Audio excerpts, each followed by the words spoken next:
والآن مع عملية فحص العسل إذا كان مغشوش أم غير مغشوش، فليتفضل الأخ سامر.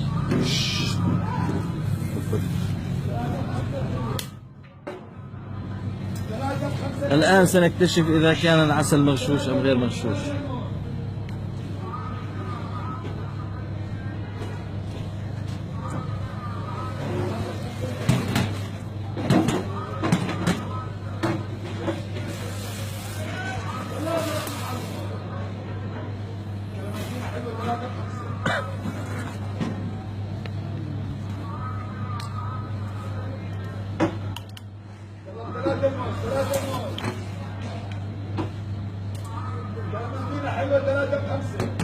هذا فحص؟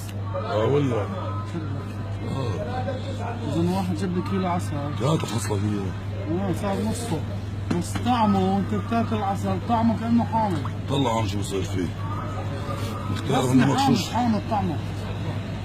إذا كان مغشوش بحل صح؟ هذا مش بتشوف. حموضة خلاص. خليك للآخر.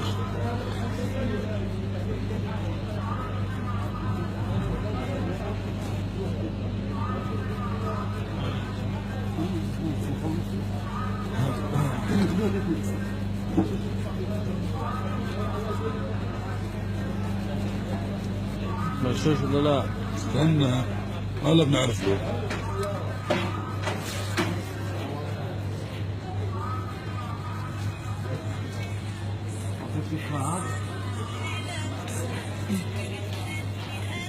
سلام. قلت لي اسعار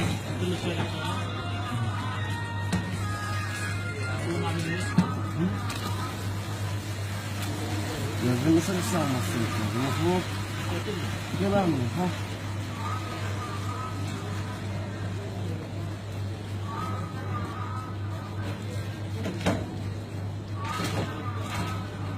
هيك بتعرف العسل الأصلي؟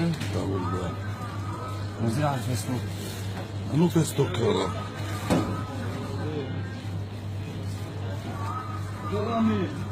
هذا طلع شيء هاي. شيء هيك. طلع من عندك خلية نحل صح؟ هاي هذا مش مغشوش هذا اصلي. ولا لازم هيك تطلع شكل خلية نحل. سبحان الله. مي عادية؟ مي عادية هاي خلية نحل.